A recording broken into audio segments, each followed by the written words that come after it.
La madrugada olía a cloro y a lluvia vieja. En la calle angosta, el agua corría por las cunetas como si quisiera borrar las huellas de todos. Ella caminaba apretando contra el pecho un bulto tibio, envuelto en una manta de lana gastada. «Resiste un poquito más, mi amor», susurró, y el vapor de su aliento se deshizo frente a la puerta pintada de verde oscuro. La casa era grande, silenciosa, con esas luces de seguridad que jamás parpadean. Allí dentro vivía gente que nunca contaba monedas, gente que compraba el pan sin mirar el precio. Ella tocó el timbre y el corazón se le vino a la boca. No lo soltó, no todavía. Pegó la oreja a la manta y escuchó ese sonido que había aprendido de memoria en apenas unos días. Una respiración diminuta, como si el mundo respirara por primera vez dentro de un pecho tan pequeño. «Perdóname, hijito», dijo, y la palabra se le rompió en la lengua como un vidrio. En el fondo de su cabeza, las escemas se arremolinaron como hojas al viento. Daniel acariciando su rostro a la luz de las velas robadas, sus promesas susurradas en la penumbra de la despensa. «Voy a cuidarte, Clara, te lo juro». Sus manos temblorosas sobre su vientre cuando supo del embarazo. Luego, el rostro pétreo de doña Beatriz, esa mujer de perlas y desprecio. «Mi hijo no va a arruinar su futuro por una sirvienta. Recoge tus cosas y vete de mi casa antes del amanecer». Y la estación de tren, Dios, la estación de tren. Clara esperando bajo la lluvia con 2 boletos en la mano, uno para ella y otro para Daniel. Esperando 1 hora, 2 horas, 3. El tren pitando, la gente subiendo, el conductor gritando «¡Última llamada!». Y ella todavía allí, creyendo, rogando, aferrándose a la última hebra de esperanza. No sabía, nunca supo, que Daniel la había visto desde lejos. Escondido tras una columna, el rostro empapado no solo de lluvia sino de lágrimas, las manos en los bolsillos apretando el dinero que su madre le había dado para olvidar este error. Demasiado débil para contrariar a doña Beatriz, demasiado cobarde para enfrentar el amor, demasiado joven para entender que ese momento lo perseguiría el resto de su vida. Clara subió sola al tren, con el vientre abultado y el corazón roto en pedazos tan pequeños que nunca pudo volver a armarlos del todo. Tocó el timbre otra vez y dejó el canastito en el suelo con una carta doblemente doblada, torpe, escrita en lápiz. «No puedo darte nada, solo quiero que tengas todo». Dentro del canasto, además del bebé, había un pequeño objeto envuelto en papel de seda, un relicario de plata con una rosa grabada.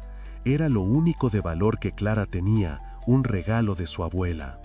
Lo había guardado durante años como su único tesoro. Ahora lo dejaba con su hijo como una huella invisible, una prueba de que alguien lo había amado antes de soltarlo. Cuando el bebé se movió, ella dio un paso atrás, luego otro. Quiso correr, pero no corrió. Se quedó un segundo más para aprenderse esa puerta, ese marco, ese color verde que sería desde esa noche la frontera entre su vida y la de él. La luz del recibidor se encendió al otro lado. Una sombra se acercó. Ella retrocedió, tropezó con el charco más hondo de la calle y por primera vez dejó que la lluvia la lavara sin defenderse. No miró atrás, no podía. Caminó hasta que la ciudad se volvió ruido y su nombre dejó de existir. Clara despertó en el terminal de autobuses con el cuerpo dolorido y los senos hinchados, goteando leche que nadie necesitaba. El bebé ya no estaba, solo quedaba la dolor, una dolor sorda, profunda, que no se aliviaba con lágrimas porque las lágrimas se habían agotado horas atrás. A su alrededor, la ciudad despertaba. Bocinas, pasos apresurados, el olor a café barato mezclado con escape de buses viejos. Nadie la miraba. Ya había aprendido que la pobreza tiene el don de volver a la gente transparente. Se levantó despacio, limpiándose las lágrimas secas con el dorso de la mano y caminó sin rumbo. No tenía a dónde ir. no tenía a nadie. Su madre había muerto el año anterior de neumonía, dejándole apenas un consejo que ahora resonaba como una burla. Cuida tu nombre, hija. Lo único que una mujer pobre no puede perder es su nombre. Pero Clara ya no tenía nombre. Lo había dejado aquella noche, junto al bebé, frente a la puerta verde. Los primeros días fueron un borrón de hambre y frío. Durmió en bancos de plazas hasta que la policía la echaba. Comió lo que encontró en la basura de los restaurantes. Caminó hasta que los pies le sangraron dentro de zapatos que ya no tenían suela. A veces, al pasar frente a una juguetería, veía a madres entrando con sus hijos de la mano y el pecho se le cerraba tan fuerte que tenía que apoyarse en la pared para respirar. Cada bebé que lloraba en brazos de otra mujer era un puñal. Cada risa infantil una condena. Cada canción de cuna que escuchaba desde las ventanas abiertas un recordatorio de lo que había perdido. Una tarde, mientras pedía limosna frente a una iglesia con la mano extendida y la mirada baja, un hombre mayor se detuvo. Era don Ernesto, el portero del templo, un hombre de manos encallosidas y ojos bondadosos. ¿Tienes hambre, muchacha?, preguntó con voz amable. Clara asintió, sin fuerzas para hablar. Él le dio un pedazo de pan todavía tibio y un vaso de agua fresca. Se sentó a su lado en las escaleras. «No sé qué te trajo aquí», dijo don Ernesto, «pero Dios no abandona a nadie. A veces solo nos pone donde más podemos servir». Clara quiso creerle, pero las palabras le sonaban huecas. Dios no había estado con ella aquella noche de lluvia. Dios no había impedido que doña Beatriz la expulsara como a un animal. Dios no había hecho aparecer a Daniel en la estación. Dios no había impedido que su hijo naciera en la pobreza, sin padre, sin futuro. Pero no dijo nada, solo comió el pan en silencio, masticando despacio porque hacía tanto que no comía algo caliente que el estómago le dolía, y agradeció con un gesto. Don Ernesto la miró largo rato. «Hay una señora que busca ayuda para lavar ropa. No paga mucho, pero es trabajo honesto. Si quieres, puedo darte la dirección». Clara levantó la vista por primera vez. En los ojos de aquel hombre vio algo que había olvidado que existía: compasión sin juicio. «Gracias», susurró. Pasaron semanas. Clara consiguió el trabajo lavando ropa ajena en un río sucio a las afueras de la ciudad, donde otras mujeres como ella fregaban sábanas y camisas hasta que las manos se les abrían en heridas que nunca terminaban de sanar. Ganaba apenas para comer un plato de arroz al día. Dormía en una habitación compartida con 5 personas más, en una casa que olía a humedad, a cuerpos cansados y a desesperanza acumulada. Por las noches se acostaba de lado en un colchón delgado tirado en el suelo, abrazando la almohada como si fuera el cuerpo tibio de un bebé, y lloraba en silencio para no despertar a los demás. A veces susurraba un nombre que había elegido en secreto: Matías. No sabía por qué ese nombre, tal vez porque sonaba fuerte, porque sonaba esperanza, porque sonaba a alguien que podría llegar lejos. Solo sabía que, en algún lugar de su corazón roto, ese niño seguía respirando. Y esa respiración, imaginada, soñada, era lo único que la mantenía con ganas de despertar cada mañana. Los meses se convirtieron en años. Clara envejeció sin darse cuenta, como envejecen los que no tienen tiempo de mirarse al espejo. El cabello se le llenó de canas prematuras, las manos se le volvieron ásperas como corteza de árbol viejo, la espalda se le encorvó de tanto lavar y cargar y limpiar. Pero los ojos, esos ojos grandes y oscuros, guardaban una llama que el tiempo no pudo apagar. Una llama de amor y culpa mezclados, ardiendo juntos sin tregua. Se volvió invisible, invisible de la forma en que se vuelven invisibles los pobres en las ciudades grandes. Caminaba por las calles y nadie volteaba a verla. Entraba en tiendas y los vendedores miraban a través de ella, como si fuera de cristal, como si no ocupara espacio en el mundo. Pedía trabajo en casas de ricos y las puertas se cerraban antes de que pudiera terminar la frase, porque su ropa raída y sus zapatos rotos ya lo decían todo. Aprendió a bajar la mirada, a encorvar los hombros, a caminar pegada a las paredes, a ocupar el menor espacio posible. Se convirtió en sombra, en eco, en ese tipo de persona que la gente olvida apenas se da vuelta. Trabajaba limpiando oficinas de madrugada, cuando todos dormían y la ciudad estaba en silencio. Barría calles antes del amanecer, cuando el cielo aún era negro y las estrellas todavía brillaban. Lavaba pisos de hospitales en turnos nocturnos, entre el silencio de los pasillos y el olor penetrante a desinfectante. Vivía en los márgenes del mundo, en los espacios vacíos que nadie reclamaba. No tenía amigos, no había tiempo ni energía para amistades. No tenía familia, estaba sola en el mundo. No tenía nada más que la memoria de un bebé al que había dejado ir, y la esperanza silenciosa, casi religiosa, de que en algún lugar él estuviera bien, que tuviera comida caliente todos los días, que durmiera en una cama limpia, que alguien lo abrazara cuando tuviera pesadillas. Y en esa invisibilidad encontró una forma extraña de paz. Si nadie la veía, nadie podía juzgarla. Si no existía para el mundo no podía hacerle más daño del que ya le había hecho.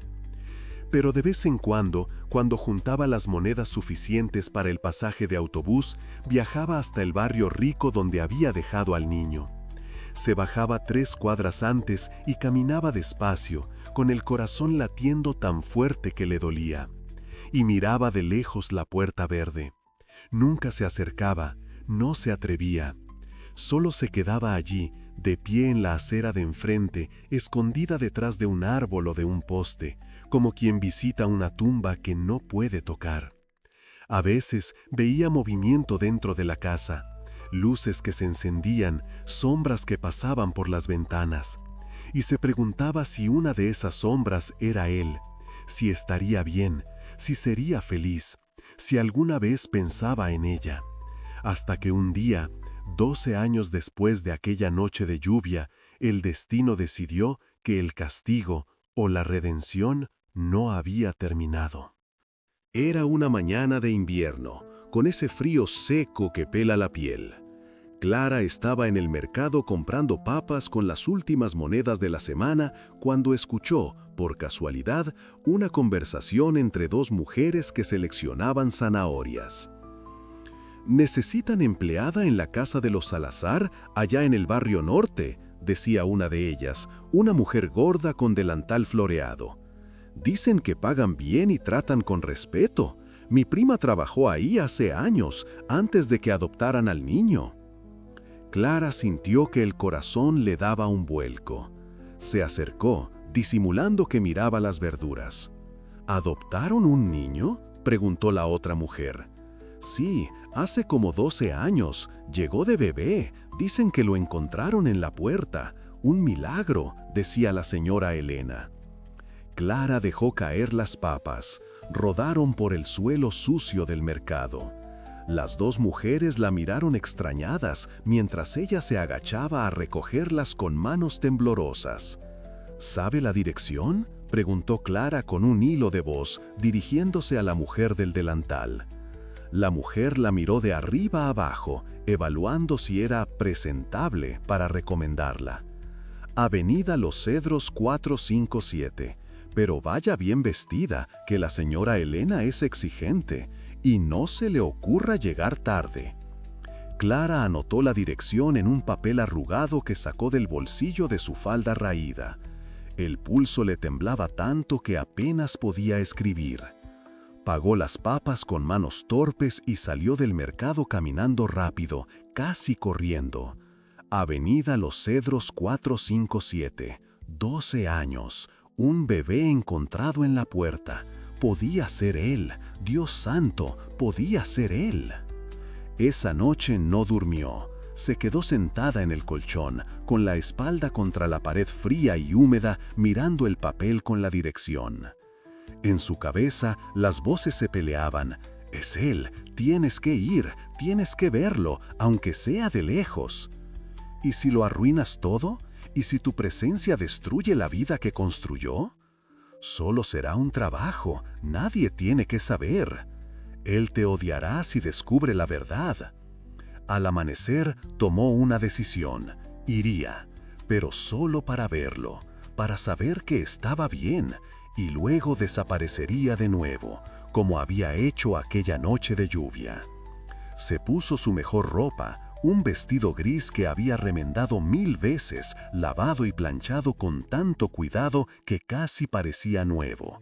Se peinó el cabello canoso recogiéndolo en un moño apretado y caminó hasta el barrio norte. El camino era largo. Pasó por calles que le resultaban vagamente familiares, como paisajes de un sueño olvidado. Cada paso le pesaba más. Cuando llegó frente a la casa número 457, las piernas le fallaron.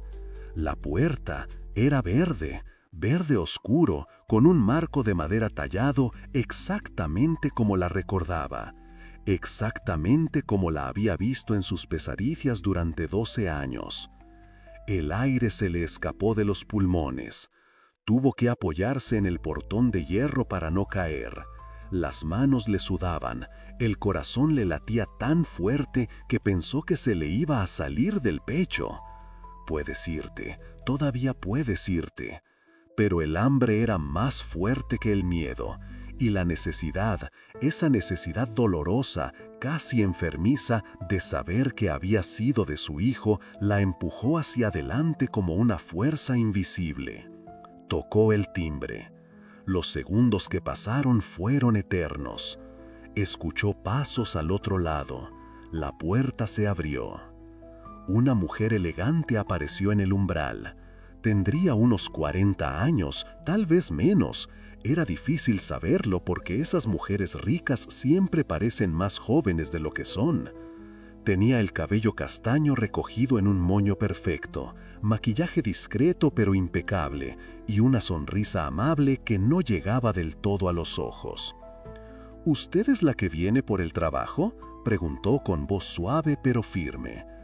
Clara apenas pudo asentir. Las palabras se le habían atorado en la garganta. «Pase, por favor». El interior de la casa olía a vainilla y a madera pulida. Los pisos de mármol brillaban como espejos, las lámparas de cristal colgaban del techo como lágrimas suspendidas en el tiempo. Clara caminó despacio detrás de la señora, sintiendo que cada paso la hundía más en un sueño del que no podría despertar. Sus zapatos viejos chirriaban contra el piso impecable. Se sentía sucia, fuera de lugar, como una mancha de tinta en una hoja blanca. «Soy Elena Salazar», se presentó la mujer, guiándola hacia la sala. «Mi esposo es abogado, casi nunca está en casa. Necesitamos a alguien confiable para limpieza, cocina ligera, cuidado del jardín. Jornada de lunes a sábado, habitación incluida si le interesa vivir aquí. ¿Ha trabajado antes en casas?» «Sí, señora», mintió Clara. Había trabajado en casas, pero solo por días sueltos, nunca como empleada fija. «Tengo experiencia». Elena la evaluó con la mirada, esa mirada que tienen las señoras ricas cuando miden si puedes o no entrar en su mundo. Pareció satisfecha. «El sueldo es…», pero Clara ya no escuchaba. Su mirada estaba fija en las escaleras de mármol que subían al segundo piso. Y entonces sucedió. Un niño bajó corriendo las escaleras, riendo a carcajadas, perseguido por un perro blanco que ladraba juguetonamente. Tendría unos 12 años, tal vez 13. Piel clara, cabello castaño despeinado, ojos color miel que brillaban con inocencia pura. Cuando levantó la vista y sus miradas se cruzaron, el tiempo se detuvo. Clara sintió que el aire se le escapaba, que el suelo desaparecía bajo sus pies, que el mundo entero se reducía a esos ojos, a esa sonrisa, a ese rostro que había imaginado miles de veces en sus sueños. Era él. No sabía cómo, no necesitaba pruebas, pero lo sabía con la certeza absoluta que solo tienen las madres. En el brillo de esos ojos, en la forma de sonreír, en ese gesto inocente de apartar el cabello de la frente, reconoció fragmentos de sí misma. Y también, como un puñal en el estómago, fragmentos de Daniel. «Ese es Matías, nuestro hijo», dijo Elena con orgullo, como quien muestra su posesión más valiosa. «Fue un regalo del cielo. Lo adoptamos cuando era un bebé, apenas unos días de nacido. Llegó a nosotros como un milagro». Clara sintió que las piernas le fallaban. El mundo comenzó a girar. Tuvo que apoyarse en la pared para no caer. «¿Está bien, señora?», preguntó Elena acercándose con preocupación genuina. Clara respiró hondo, forzando una sonrisa que le dolió en cada músculo de la cara. «Sí, disculpe, solo me mareé un poco. No he comido mucho hoy». «Oh, por favor, siéntese», dijo Elena guiándola hacia un sofá. «Le traeré agua». Cuando la mujer desapareció hacia la cocina, Clara cerró los ojos. Las lágrimas amenazaban con salir, pero las contuvo con una fuerza que no sabía que tenía. No podía llorar, no aquí, no ahora, no podía destruir esto. «¿Cómo te llamas?», preguntó una voz infantil. Clara abrió los ojos. Matías estaba frente a ella, mirándola con curiosidad inocente, con el perro sentado a sus pies moviendo la cola. Clara tardó en responder, las palabras se le atoraban. «Clara», dijo finalmente, con voz temblorosa. «Yo soy Matías», dijo el niño, extendiendo la mano con educación impecable. «Mucho gusto». Ella tomó esa mano, pequeña, tibia, suave. Y en ese contacto, en ese simple apretón de manos, sintió que todo el dolor de 12 años se concentraba en un solo punto del pecho, ardiendo como un hierro al rojo vivo. «Mucho gusto, Matías», susurró. El muchacho sonrió, una sonrisa limpia, sin sombras, y salió corriendo detrás del perro hacia el jardín. Clara se quedó allí, de pie, con la mano aún extendida, mirando el espacio vacío que él había dejado. Elena regresó con un vaso de agua y una expresión preocupada.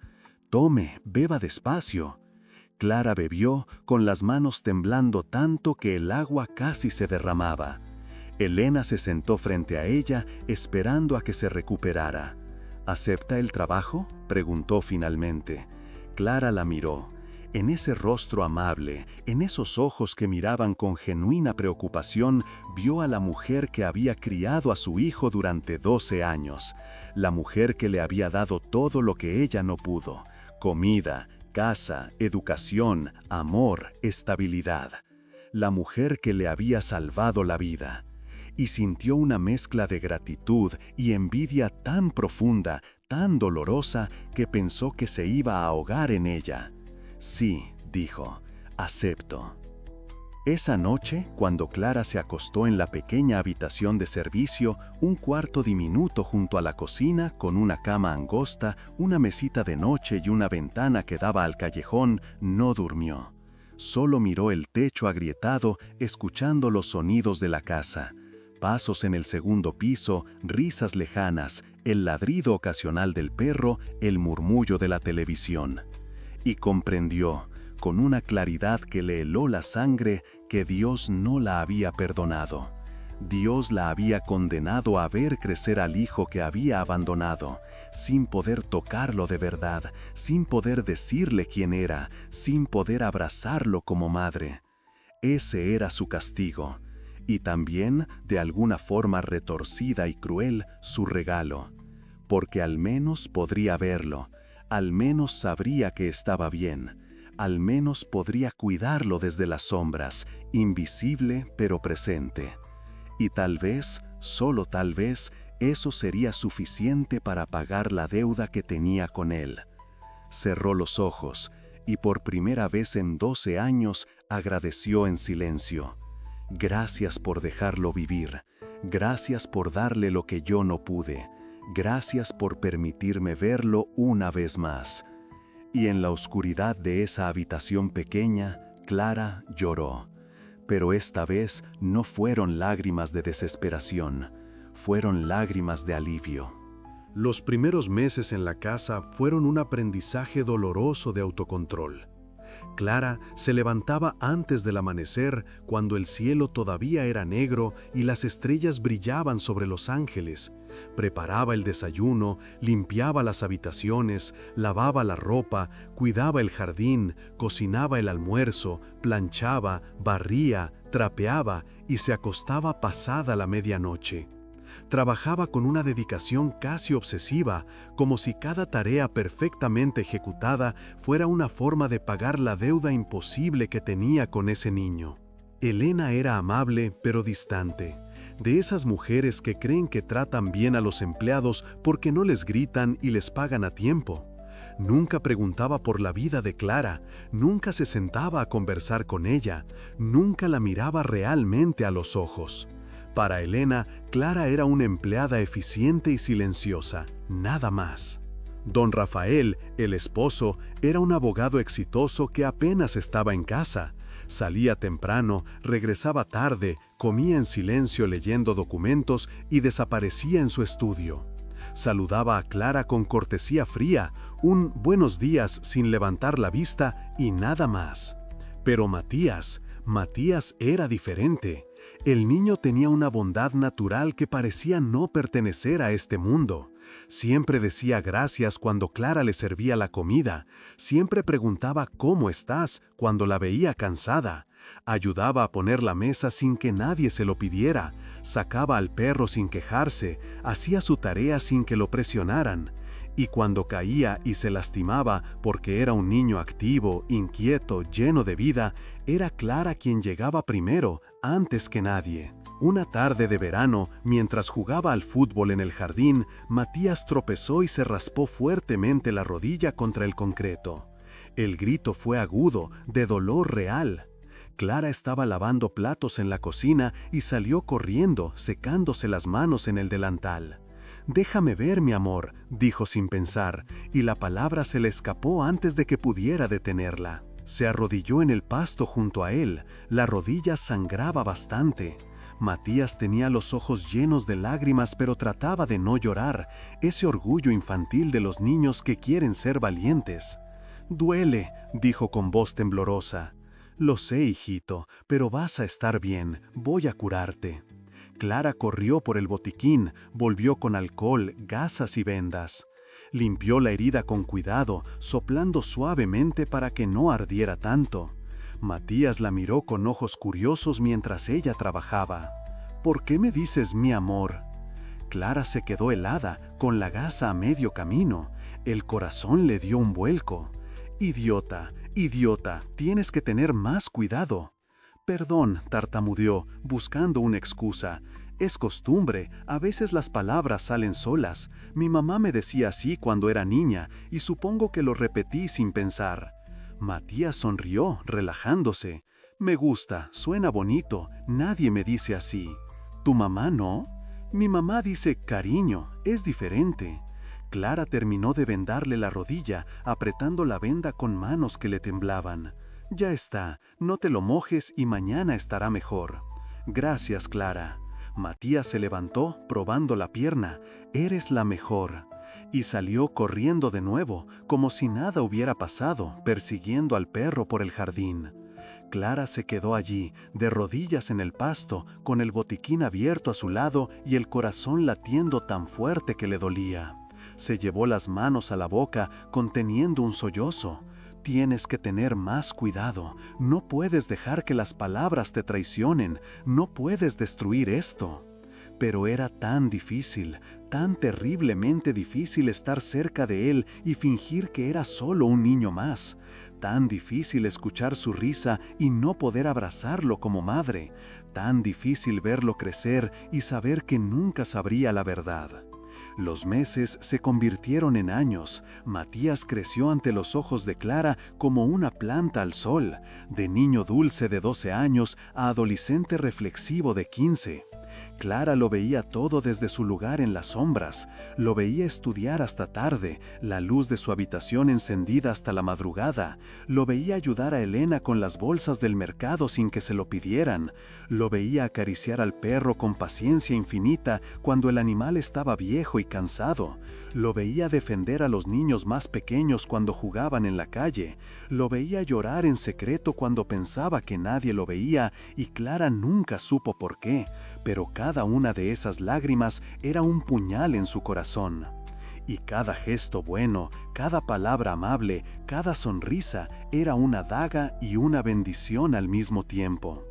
Lo hice bien, pensaba Clara en las noches, sola en su habitación sin ventanas. Él es bueno porque tuvo una buena familia. Tomé la decisión correcta.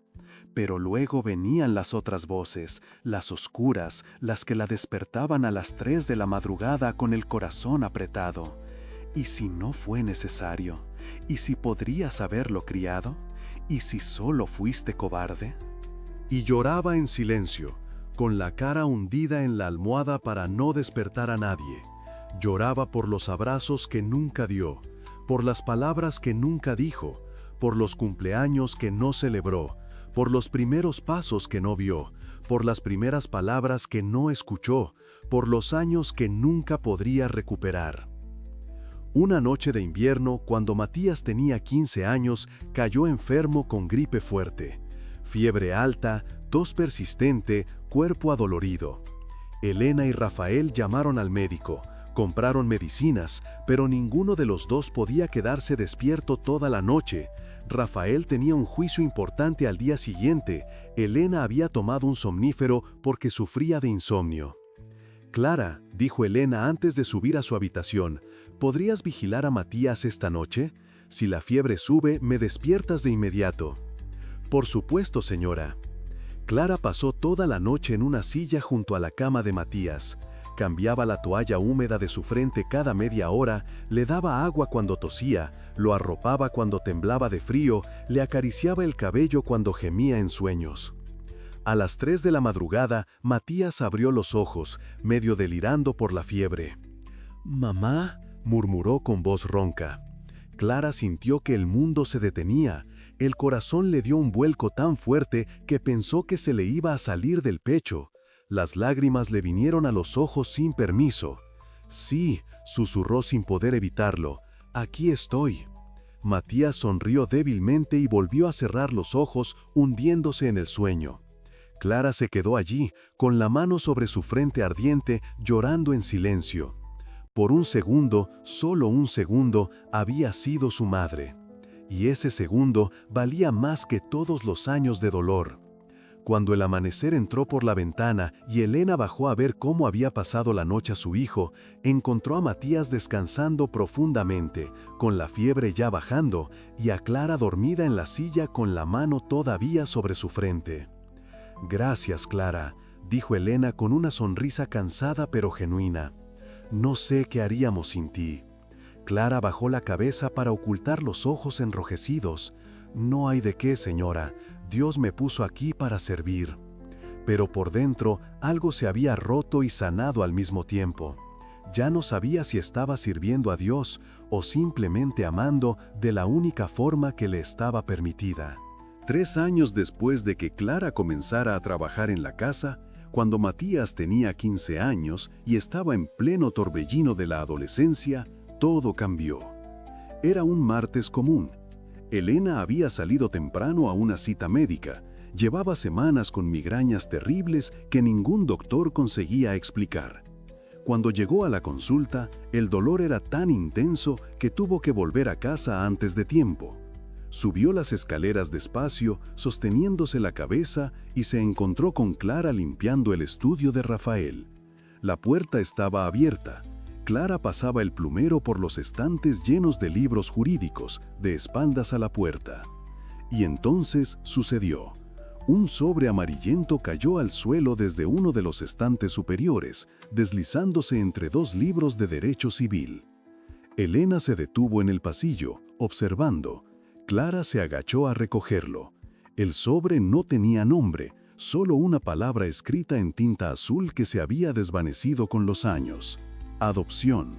Elena vio cómo Clara se quedaba petrificada al leer esa palabra. Vio cómo sus manos comenzaban a temblar.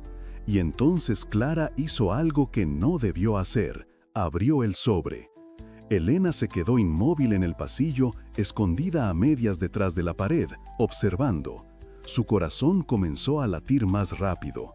Algo en la forma en que Clara miraba esos papeles, en la forma en que sus hombros se tensaban, en la forma en que se llevaba una mano a la boca para contener un sollozo.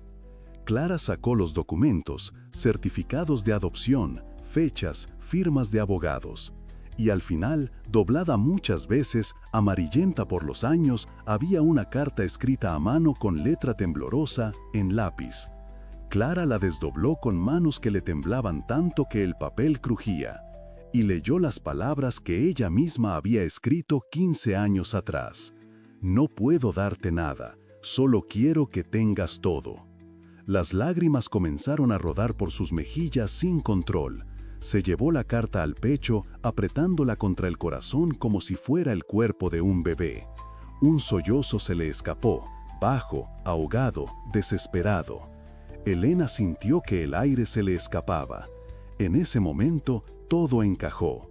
Las miradas de Clara hacia Matías, la forma en que lo cuidaba con una devoción que iba más allá del deber, la forma en que se le escapaban palabras como mi amor o hijito, la forma en que lloraba en silencio cuando pensaba que nadie la veía. Elena dio un paso hacia el estudio. Las tablas del piso de madera crujieron. Clara se sobresaltó violentamente, giró y vio a Elena en la puerta. El pánico puro se apoderó de su rostro. Intentó esconder el sobre detrás de su espalda, pero ya era demasiado tarde. ¿Qué hace con eso?, preguntó Elena. Su voz sonó extraña incluso a sus propios oídos, no enojada, sino sorprendida, confundida, casi asustada. Nada, señora, tartamudeó Clara, con la voz quebrada. Lo encontré mientras limpiaba, se cayó del estante. Yo solo lo estaba recogiendo. Elena extendió la mano. Démelo, por favor. Clara obedeció con manos que le temblaban tan violentamente que casi deja caer los papeles. Elena tomó el sobre sin decir una palabra, pero no apartó la mirada de los ojos de Clara, y en esa mirada silenciosa hubo una pregunta que ninguna de las dos se atrevió a pronunciar en voz alta. Elena dio media vuelta y salió del estudio sin decir nada más. Subió a su habitación, cerró la puerta con llave y se sentó en la cama con el sobre en las manos. Leyó la carta otra vez, y otra, y otra. No puedo darte nada, solo quiero que tengas todo. La letra era la misma letra temblorosa, infantil casi, escrita con lápiz. Y entonces recordó algo que había olvidado. Clara escribía las listas del mercado con esa misma letra irregular, inclinada hacia la derecha. Elena cerró los ojos. Dios mío, es ella. No guardó el sobre de vuelta en el estudio, lo metió en el cajón de su mesa de noche, junto a sus medicamentos, con manos que le temblaban. Y durante días no supo qué hacer con esa información. No confrontó a Clara, no le dijo nada a Rafael, solo observaba. Observaba cómo Clara miraba a Matías cuando el muchacho no se daba cuenta. Observaba cómo se iluminaba el rostro cuando él entraba a la cocina. Observaba cómo contenía las lágrimas cuando él hablaba de sus sueños. Observaba cómo se quedaba de pie en la puerta de su habitación después de apagar las luces, mirándolo dormir durante unos segundos antes de irse. Y Elena comenzó a ver lo que había estado ahí todo el tiempo. El amor desesperado y silencioso de una madre que había renunciado a todo excepto a poder estar cerca. 2 semanas después, un día que Matías estaba en casa con un fuerte dolor de cabeza, uno de esos dolores punzantes que lo dejaban mareado y sensible a la luz, Rafael le gritó desde su estudio: «Hijo, ¿estás bien?» «Me duele mucho la cabeza, papá», respondió Matías desde su habitación con voz débil. «Ve al cuarto de tu madre y busca en el cajón de su mesa de noche. Ahí tiene un analgésico fuerte». Toma uno y descansa. Matías subió las escaleras despacio, sosteniéndose el lado derecho de la cabeza donde el dolor punzaba con más intensidad. Entró en el cuarto de sus padres, un lugar que raramente visitaba, porque Elena era muy celosa de su privacidad. Abrió el cajón de la mesa de noche. Revolvió entre frascos de pastillas de colores, cremas faciales caras, recetas médicas antiguas, una cajita con joyas, un rosario de perlas. Y entonces sus dedos tocaron algo diferente. Un sobre amarillento, viejo, con una palabra escrita en tinta azul desvanecida: adopción. Matías se quedó inmóvil. El dolor de cabeza desapareció instantáneamente, reemplazado por una sensación de vértigo, como si el suelo hubiera desaparecido bajo sus pies. Con manos que comenzaron a temblar, sacó el sobre del cajón. Lo miró largo rato. Su nombre estaba ahí, escrito en documentos oficiales: Matías Salazar. Pero también había otro nombre tachado, casi ilegible: Matías Silva. El corazón le comenzó a latir tan fuerte que le retumbaba en los oídos. Abrió el sobre completamente.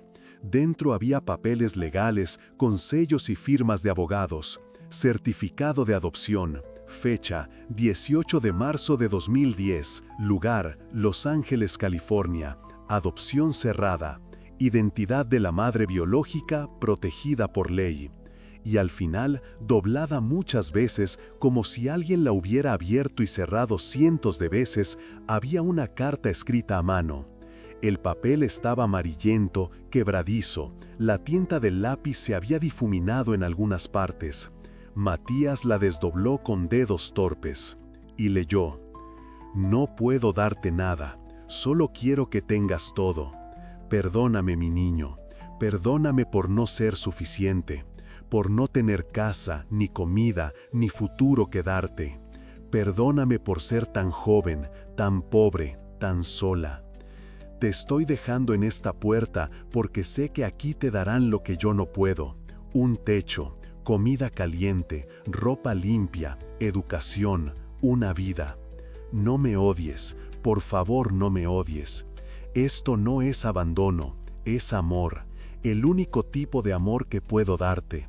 Te amé desde que supe que existías, te amaré hasta el día que me muera, y si hay algo después de la muerte, te seguiré amando desde allí.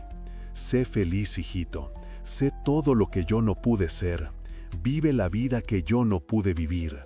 Tu madre, que nunca dejará de serlo. La habitación comenzó a girar. Matías se sentó en la cama de sus padres porque las piernas no lo sostenían. Leyó la carta otra vez, y otra, y otra. Las palabras se volvieron borrosas porque las lágrimas le nublaban la vista. El papel tembló en sus manos. Un sollozo se le escapó del pecho, profundo, doloroso, como algo que se rompe por dentro. Adoptado. Él había sido adoptado. Todo lo que creía saber sobre sí mismo, sobre su identidad, sobre su familia, acababa de desmoronarse como un castillo de naipes. ¿Quién era él realmente? ¿Dónde estaba su madre? ¿Por qué nadie le había dicho nunca la verdad? ¿Cuánto más le habían mentido? Guardó todo de vuelta en el sobre con manos torpes, lo dejó en el cajón exactamente donde lo había encontrado y salió del cuarto como un autómata. Ya no le dolía la cabeza, ahora le dolía algo mucho peor: el alma. Bajó las escaleras, pasó junto a Clara, que estaba preparando la cena en la cocina. Ella lo saludó con una sonrisa que él no devolvió y se encerró en su habitación. No lloró, todavía no. Solo se quedó sentado en la cama mirando la pared, sintiendo que todo lo que creía saber sobre sí mismo acababa de convertirse en una mentira. Esa noche, durante la cena, Matías apenas tocó la comida. Clara lo notó de inmediato. Ella siempre notaba todo lo que tenía con él. Elena y Rafael también se dieron cuenta, pero asumieron que era el dolor de cabeza. ¿Te sientes mejor, hijo?, preguntó Elena con preocupación genuina. Matías levantó la vista lentamente. Sus ojos estaban enrojecidos, aunque no había llorado todavía. Había una dureza nueva en su mirada, una madurez forzada que no había estado ahí esa mañana. Encontré algo hoy, dijo con voz temblorosa pero firme. en el cajón de tu mesa de noche. Elena palideció. El tenedor se le resbaló de los dedos y cayó al plato con un ruido metálico. Rafael dejó su copa de vino a medio camino hacia su boca. «¿Qué encontraste?», preguntó Rafael, aunque por el rostro de su esposa ya intuía la respuesta. «Un sobre, con documentos de adopción, y una carta». La voz de Matías se quebró en la última palabra. «¿Es verdad? ¿Fui adoptado?». El silencio que siguió fue devastador. Clara, que estaba retirando los platos en la cocina, se quedó inmóvil al escuchar esas palabras. Sintió que el mundo se detenía. Elena cerró los ojos, conteniendo las lágrimas. Rafael respiró hondo, buscando las palabras correctas que nunca llegarían, porque no existen palabras correctas para ese momento. «Sí», dijo finalmente Rafael con voz grave. Matías sintió que algo dentro de él se rompía definitivamente. Una cosa era sospechar, imaginar. Otra cosa completamente distinta era escucharlo confirmado en voz alta. «¿Por qué?», preguntó, y su voz sonó como la de un niño pequeño perdido en la oscuridad. «¿Por qué nunca me lo dijeron?». «Queríamos protegerte», respondió Elena con voz quebrada, las lágrimas rodando libremente por sus mejillas. «Queríamos que crecieras sin sombras, sin dudas sobre quién eres, sin sentirte diferente». «¿Y quién soy?», explotó Matías, levantándose de la mesa tan bruscamente que la silla cayó hacia atrás. «¿Quién soy realmente? ¿Matías Salazar? ¿O ese otro nombre que estaba tachado en los papeles? ¿Matías Silva?». Rafael se levantó también, intentando acercarse. «Eres nuestro hijo, eso es lo que importa». «No», gritó Matías, retrocediendo. «Soy el hijo de otra persona. ¿Quién era mi madre? ¿Dónde está? ¿Por qué me abandonó?». Elena y Rafael se miraron. Habían temido este momento durante 15 años. Habían ensayado mentalmente qué dirían, cómo lo explicarían. Pero ahora que el momento había llegado, todas las palabras preparadas se desvanecieron. Rafael fue quien habló. «Tu madre biológica era muy joven, no podía cuidarte. Te dejó en nuestra puerta una noche de marzo, con esa carta. Nos eligió a nosotros para cuidarte. ¿Y después? ¿Qué pasó con ella? ¿Dónde está ahora?». Elena tomó la mano de Rafael, buscando fuerza. Había tomado una decisión semanas atrás cuando encontró a Clara con el sobre. Una decisión que la atormentaba cada noche, pero que creía necesaria para proteger a su familia, para no destruir el equilibrio frágil que habían construido durante 15 años. Tomó aire y pronunció la mentira que la perseguiría el resto de su vida. «Murió, hijo, 1 año después de dejarte con nosotros. Tuberculosis. No tenía recursos para tratarse. Lo investigamos hace años cuando pensábamos contártelo. Lo siento mucho». La mentira cayó sobre la mesa como una losa de concreto.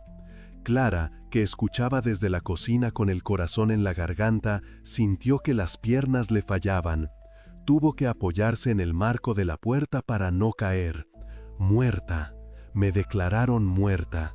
Matías se quedó de pie, inmóvil, como una estatua de sal. Su madre estaba muerta. Nunca podría conocerla. Nunca podría preguntarle por qué lo había abandonado. Nunca podría escuchar su voz, ver su rostro, entender quién había sido. «¿Cómo se llamaba?», preguntó con un hilo de voz. «Clara», dijo Elena sin pensar, y en cuanto la palabra salió de su boca se arrepintió. «Clara Silva». En la cocina, Clara se llevó una mano a la boca para ahogar un sollozo. Su nombre. Habían dicho su nombre. Matías repitió el nombre en voz baja, como una oración. «Clara Silva». «Lo siento, hijo», dijo Rafael, acercándose. «Siento que hayas tenido que descubrirlo así. Íbamos a decírtelo cuando cumplieras 18, cuando fueras más maduro para entenderlo». «Necesito estar solo», dijo Matías con voz hueca, vacía, y sin esperar respuesta subió las escaleras, entró en su habitación y cerró la puerta. Elena se cubrió el rostro con las manos, llorando. Rafael la abrazó en silencio, pero él también lloraba. Habían hecho lo que creyeron correcto, pero el peso de la mentira sobre la muerte de Clara, era insoportable.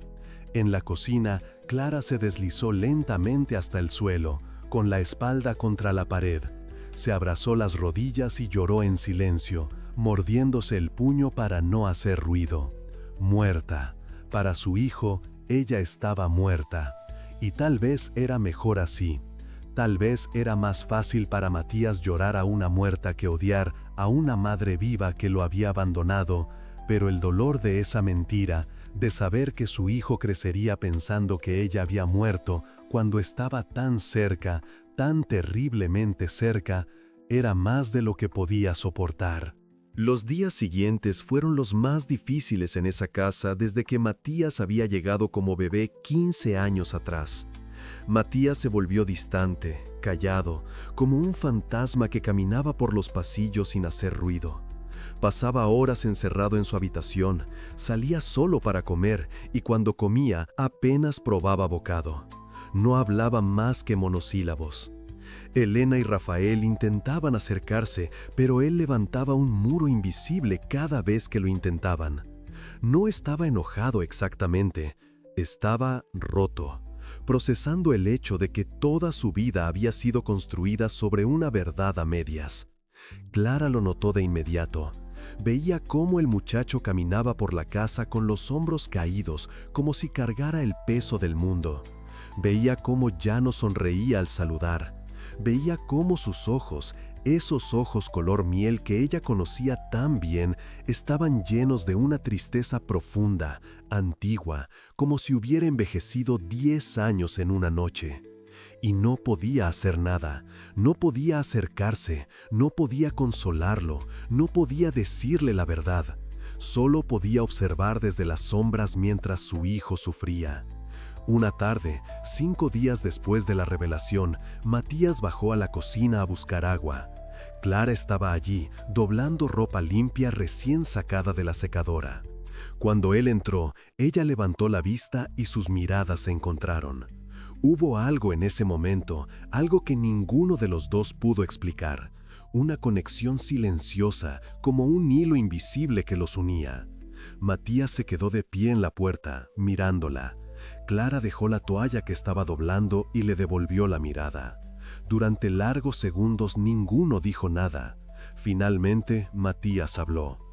«Clara, ¿puedo preguntarte algo?»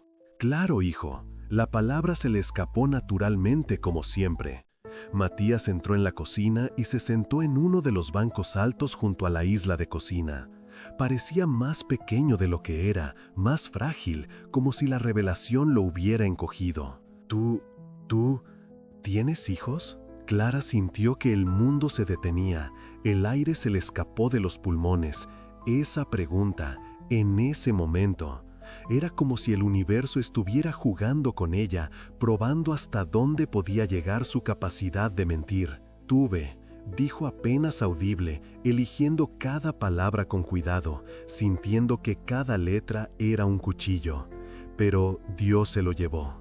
Técnicamente no era una mentira, Dios se lo había llevado, solo que no de la forma que Matías entendería. Los ojos de Matías se llenaron de lágrimas. «Lo siento, ¿cómo murió?» Clara no esperaba esa pregunta, se quedó paralizada, buscando una mentira. «Era muy pequeño», improvisó, con la voz quebrándose. «No llegó a cumplir un mes. A veces Dios nos da cosas hermosas solo para quitarnos algo». «¿Y qué te enseñó?» Clara lo miró a los ojos, esos ojos que eran suyos, que eran de Daniel, que eran de nadie más que de él mismo, y sintió que el corazón se le rompía en pedazos tan pequeños que nunca podría volver a armarlo. «Me enseñó que el amor verdadero no es poseer, es soltar, es desear lo mejor para alguien aunque tú no seas parte de eso». Matías se limpió las lágrimas con el dorso de la mano. Su voz sonó pequeña, vulnerable. «Acabo de enterarme de que fui adoptado». Clara fingió sorpresa. «¿En serio?» Mis padres me lo ocultaron durante 15 años y mi madre biológica, su voz se quebró. Mi madre biológica está muerta. Murió cuando yo tenía 1 año. Nunca voy a poder conocerla. Nunca voy a poder preguntarle por qué me abandonó. Las palabras le dolieron a Clara como puñaladas. Cada una de ellas era un hierro al rojo vivo clavándose en su pecho. No fue abandono, dijo Clara con voz temblorosa, acercándose a él lentamente. ¿Cómo puedes saberlo? Porque leíste la carta, ¿verdad? Matías asintió. ¿Y qué decía? Que no podía darme nada, que solo quería que yo tuviera todo. Clara se sentó en el banco junto a él. Sin pensarlo, le puso una mano en el hombro. El contacto fue como electricidad. Matías no se apartó. Entonces no fue abandono, dijo Clara con voz firme a pesar de las lágrimas que amenazaban con salir. Fue amor, el tipo de amor más difícil que existe. No lo entiendo. Clara respiró hondo, eligiendo las palabras con cuidado. Había escuchado toda la conversación durante la cena. Las paredes delgadas permitían que los sonidos viajaran desde el comedor hasta la cocina, y sabía exactamente qué decir. Imagina que tienes un tesoro, comenzó, con la voz temblando, el tesoro más valioso que puedas tener en toda tu vida. Pero tus manos están vacías, no tienes dónde guardarlo, no tienes cómo protegerlo del frío, del hambre, del peligro. Y ves que alguien más sí puede, alguien que tiene una casa cálida, comida abundante, recursos, amor para dar. ¿Qué harías? Pero debe doler. Duele más que la muerte, susurró Clara, y una lágrima rodó por su mejilla antes de que pudiera detenerla. Duele cada día, cada hora, cada segundo. Pero el amor verdadero no es quedarse con lo que amas, es hacerlo mejor para quien amas, aunque te destroce el corazón, aunque tengas que vivir el resto de tu vida con un agujero en el pecho que nunca sanará. Matías la miró. Había algo en los ojos de Clara, algo que no podía identificar, pero que lo hacía sentir seguro, comprendido, amado. Sin pensarlo, se lanzó hacia adelante y la abrazó. Fue un abrazo desesperado, infantil, de alguien que necesitaba consuelo más que respirar. Clara se quedó rígida por un momento, y luego lo envolvió en sus brazos, apretándolo contra su pecho, sintiendo por primera vez en 15 años el peso de su cuerpo, el calor de su piel, el latido de su corazón. Era la primera vez que abrazaba a su hijo desde aquella noche de lluvia cuando era un bebé. Lloró en silencio, con la cara hundida en el cabello de Matías, inhalando su olor, memorizando cada segundo de ese abrazo, porque sabía que tal vez sería el único que tendrían. «Gracias, Clara», susurró Matías contra su hombro. «No sé por qué, pero hablar contigo siempre me hace sentir mejor, como si me conocieras desde siempre». Clara cerró los ojos con fuerza.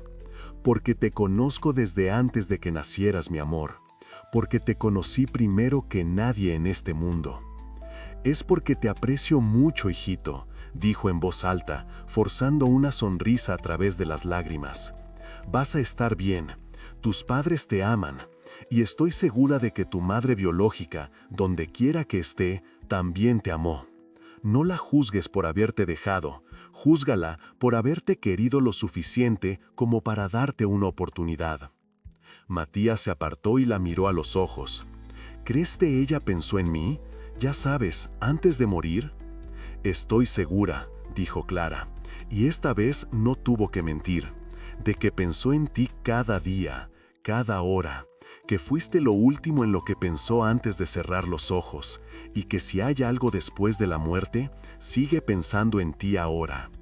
Matías asintió lentamente, se limpió las lágrimas y se levantó. «Gracias, Clara, de verdad». Salió de la cocina caminando un poco más erguido de como había entrado. Clara se quedó allí, sentada en el banco, con las manos todavía temblando del abrazo. Se llevó las manos a la cara y lloró. Lloró como no había llorado en años, porque su hijo acababa de abrazarla. Su hijo acababa de buscar consuelo en ella, y ella había podido dárselo. Pero también porque Elena la había declarado muerta, y Matías nunca sabría la verdad. Se levantó despacio, se lavó la cara en el fregadero para borrar las huellas de las lágrimas, y siguió doblando ropa como si nada hubiera pasado, como si su mundo no acabara de romperse y sanarse al mismo tiempo. Los días mejoraron lentamente. Matías poco a poco fue aceptando su realidad. La herida seguía ahí, profunda, dolorosa, pero aprendió a vivir con ella. Siguió tratando a Elena y Rafael con amor, porque al final ellos eran quienes lo habían criado, quienes habían estado ahí en cada cumpleaños, en cada rodilla raspada, en cada pesadilla de infancia. Pero algo en él había cambiado.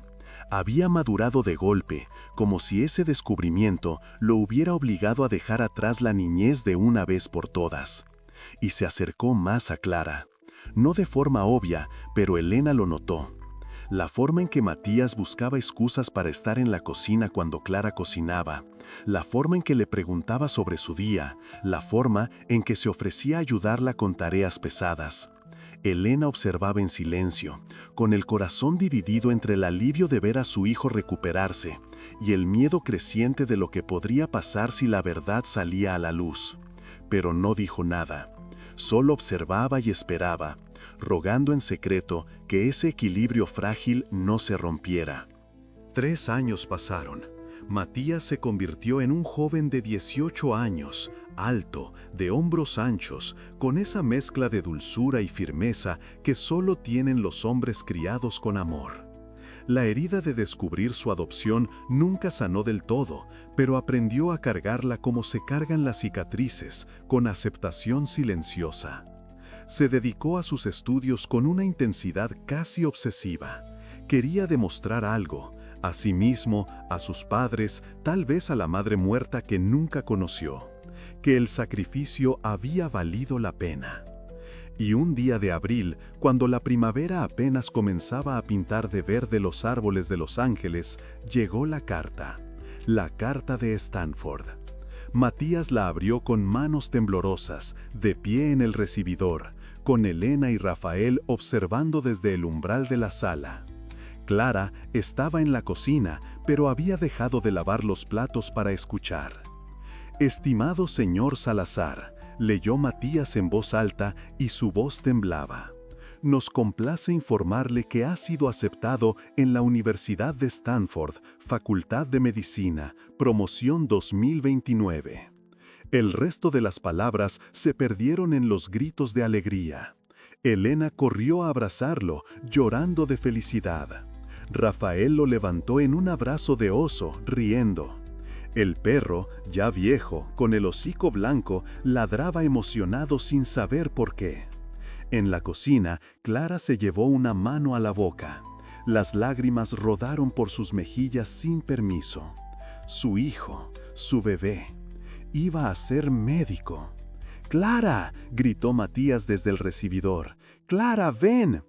Ella se limpió rápidamente las lágrimas y salió, secándose las manos en el delantal. Matías corrió hacia ella y la levantó en el aire, haciéndola girar. «Entré a Stanford».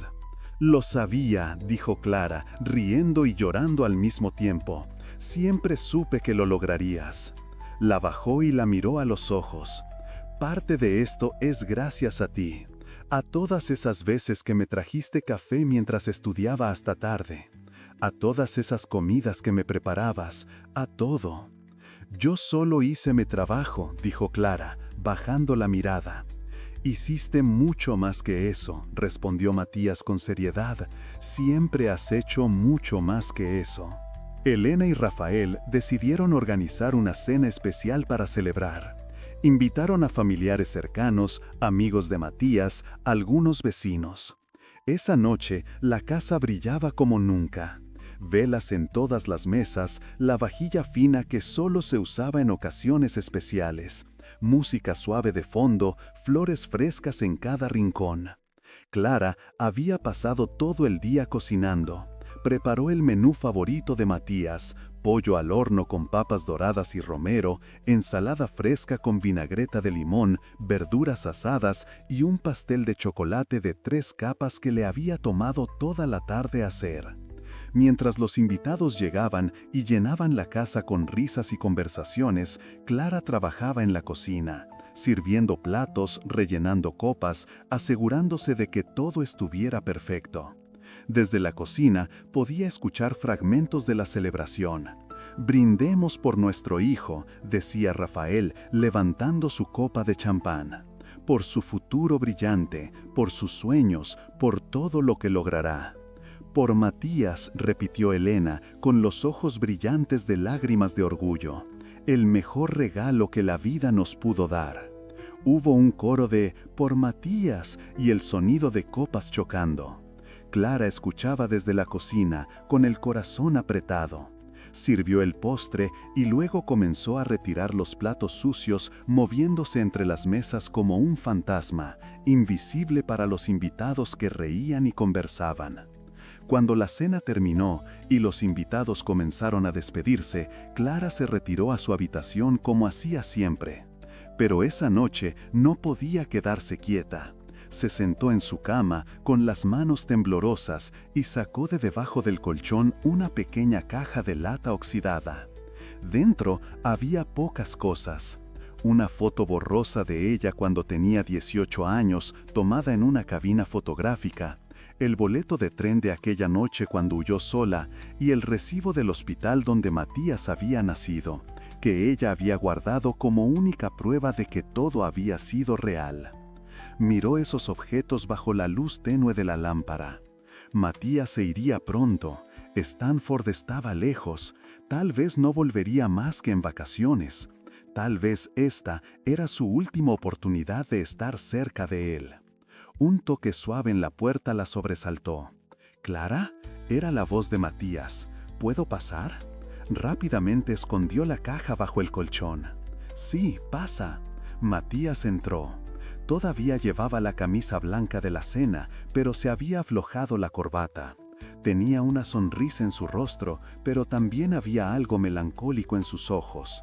«¿No estás celebrando?», preguntó Clara. «Ya celebré suficiente, quería venir a darte las gracias». «No tienes que agradecerme nada». «Sí tengo», insistió Matías, sentándose en el borde de la cama.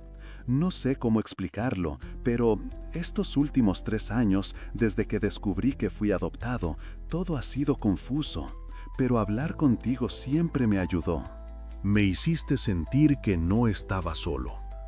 Clara sintió que el nudo en la garganta se apretaba tanto que apenas podía respirar. «Cuando me vaya a Stanford», continuó Matías, «hay algo que quiero que sepas. Sé que eres solo la empleada de la casa, sé que técnicamente no tienes ninguna obligación conmigo más allá de tu trabajo, pero para mí has sido más que eso. Has sido como, no sé, como una segunda madre». Las palabras cayeron como bombas en el silencio de esa habitación pequeña. Clara cerró los ojos con fuerza, conteniendo las lágrimas que amenazaban con desbordarse. «No digas eso», susurró. «¿Por qué no? Es verdad, y quiero que lo sepas antes de irme». Clara abrió los ojos y lo miró. Dios, cómo había crecido. Ya no era el niño de 12 años que había visto por primera vez bajando las escaleras. Era un hombre, y se estaba yendo. «Vas a hacer grandes cosas», dijo Clara con voz temblorosa. «Vas a ser un médico maravilloso, vas a ayudar a mucha gente. Y tu madre biológica, donde quiera que esté, estará orgullosa de ti». «¿Tú crees?» «Estoy segura. Porque cualquiera estaría orgulloso de ti. Eres bueno, inteligente, amable. Eres todo lo que un hijo debe ser». Matías se levantó y la abrazó. Fue un abrazo largo, apretado, de despedida. Clara lo sostuvo con todas sus fuerzas, memorizando el momento, el peso de su cuerpo, el olor de su colonia, el sonido de su respiración. «Gracias por todo, Clara», susurró él contra su hombro. Gracias por cuidarme. Gracias por estar ahí cuando te necesitaba. Gracias por quererme aunque no tuvieras que hacerlo. Fue un honor, dijo Clara, y su voz se quebró. Fue un honor verte crecer. Cuando Matías se fue, Clara se derrumbó en la cama y lloró como una niña. Lloró por todos los años perdidos. Lloró porque su hijo se iba y ella nunca podría decirle la verdad.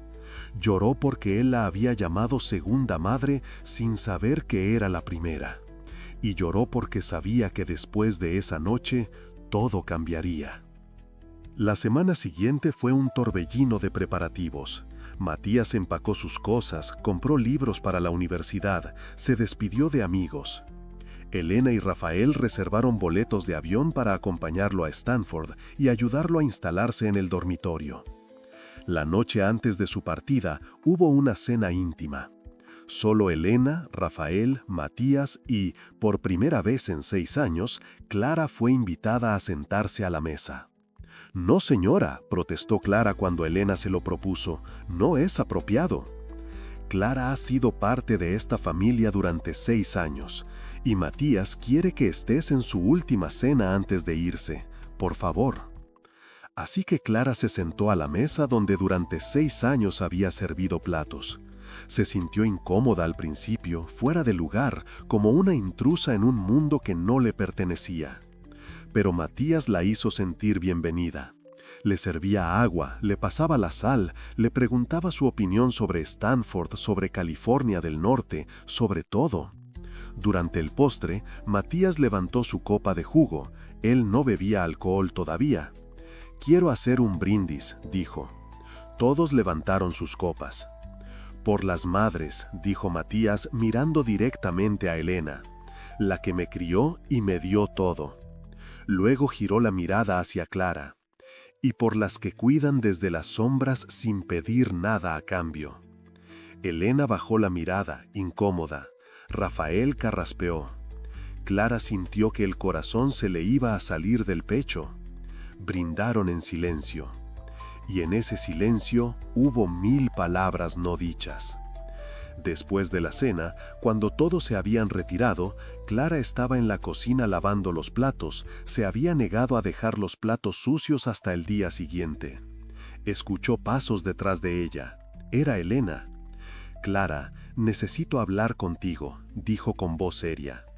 Clara cerró el grifo y se secó las manos, preparándose para lo peor. Elena nunca bajaba a la cocina a esas horas. «Dime, señora». Elena se acercó y se apoyó contra la isla de cocina. Parecía cansada, más vieja de lo que era. «Sé quién eres», dijo sin preámbulos. Clara sintió que el suelo desaparecía bajo sus pies. «¿Perdón?» «Sé quién eres», repitió Elena mirándola directamente a los ojos. «Hace 3 años te encontré con el sobre de adopción.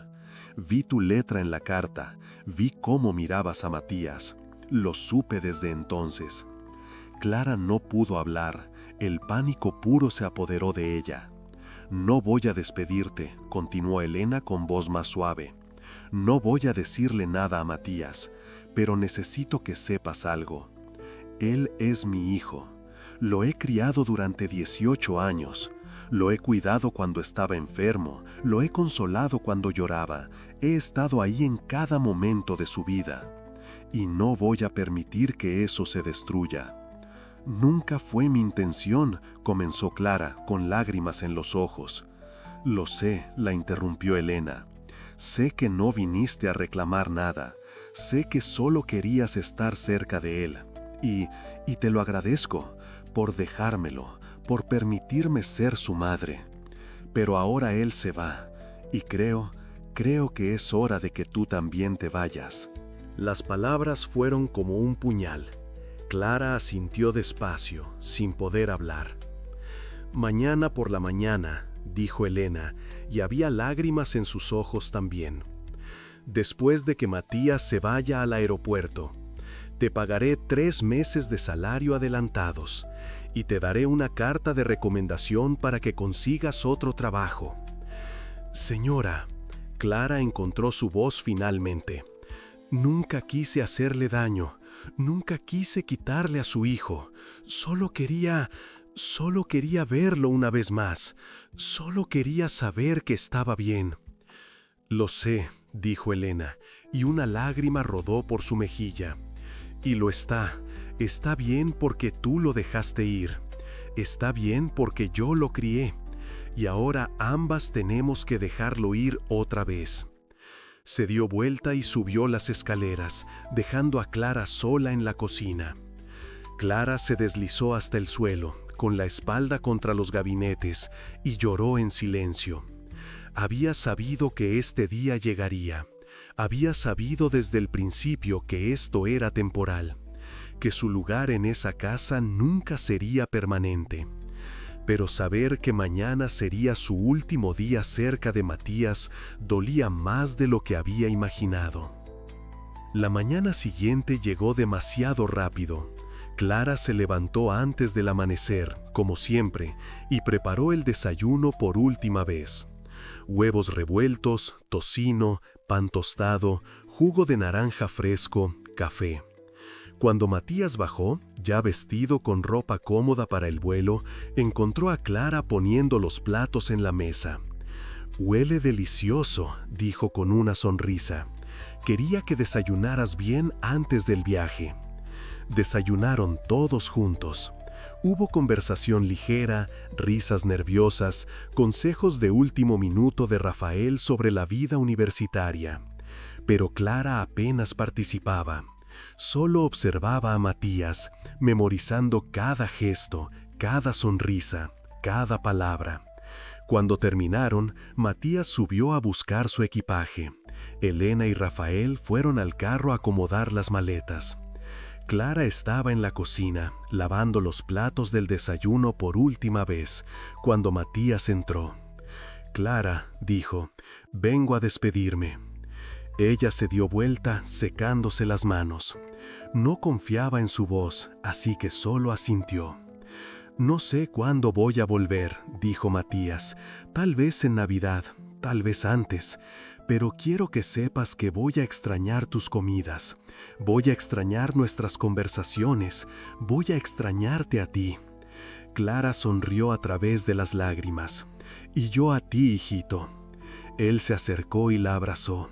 Fue un abrazo largo, de despedida real. Clara cerró los ojos y se permitió por última vez sostener a su hijo en sus brazos. «Cuídate mucho», susurró contra su hombro. «Estudia duro, come bien, duerme suficiente. Y recuerda siempre, recuerda que hay gente que te ama, incluso gente que ya no está aquí». Matías se apartó y la miró con curiosidad. «¿Te refieres a mi madre biológica?». Clara asintió sin confiar en su voz.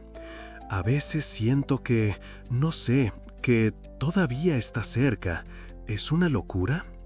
«No», dijo Clara con voz quebrada, «no es una locura. El amor no muere, solo cambia de forma». Desde la puerta, la voz de Rafael. «Matías, el Uber está aquí».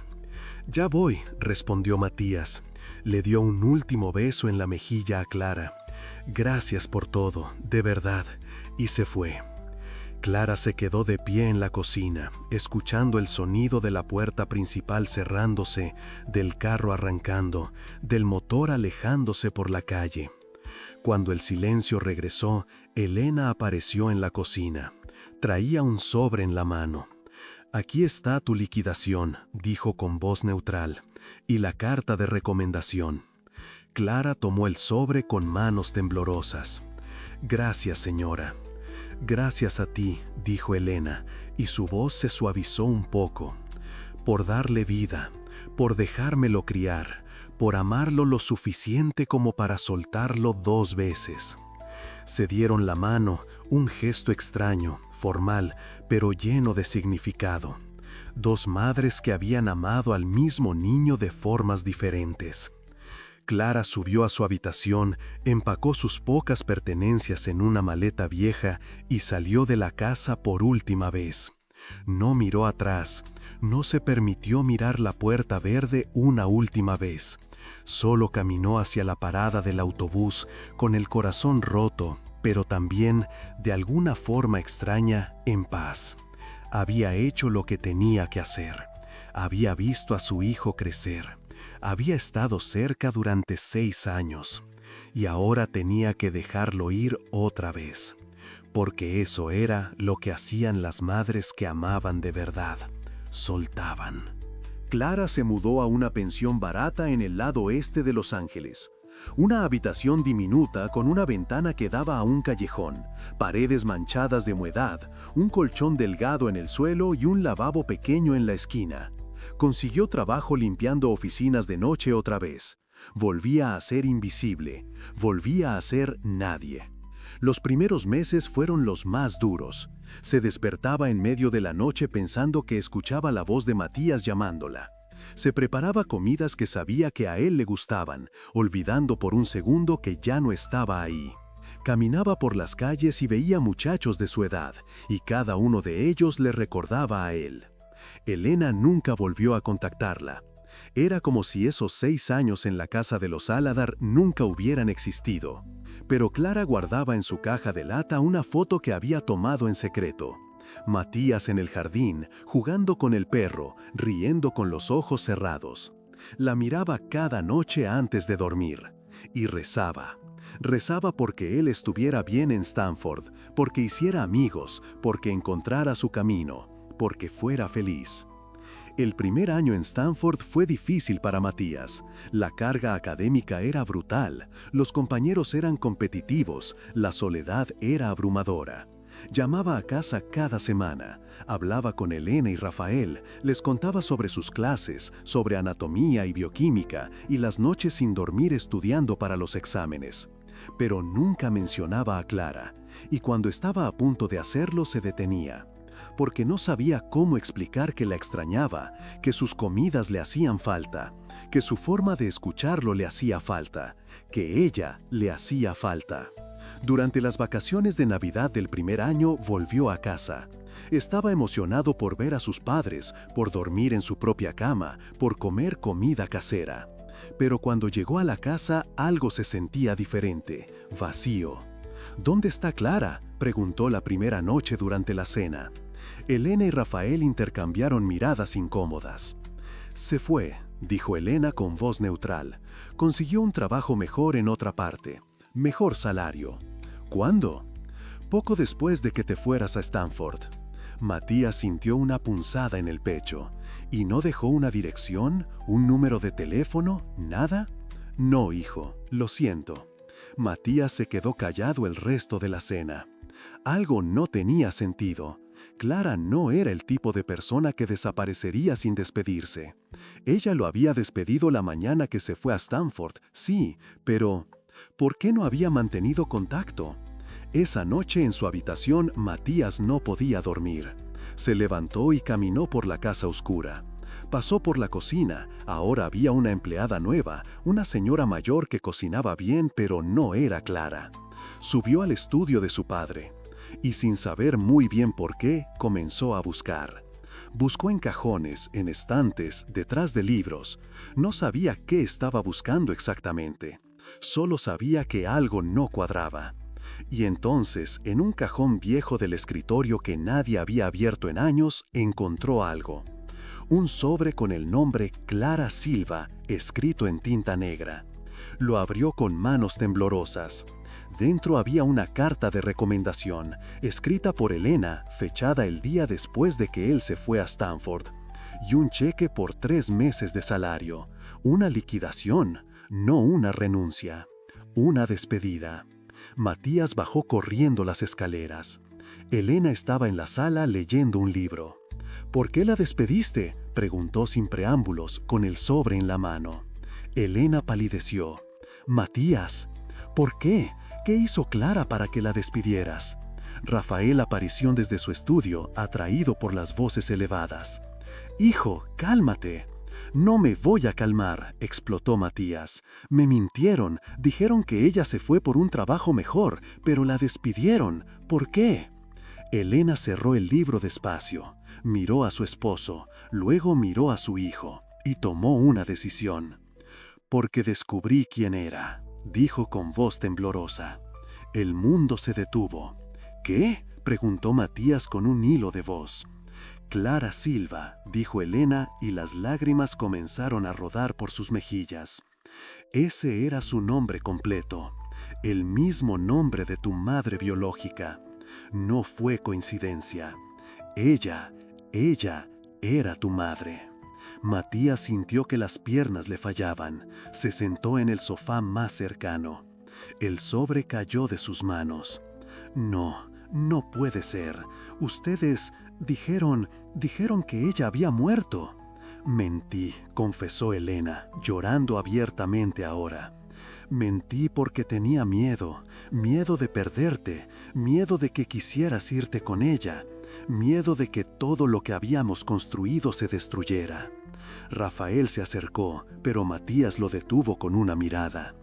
Clara estuvo 6 años en esta casa, dijo Matías, procesando la información lentamente. 6 años viéndome crecer, 6 años cuidándome, y nunca me dijo nada. Porque te amaba, dijo Elena, porque no quería destruir tu vida, porque solo quería estar cerca de ti. Matías se levantó bruscamente.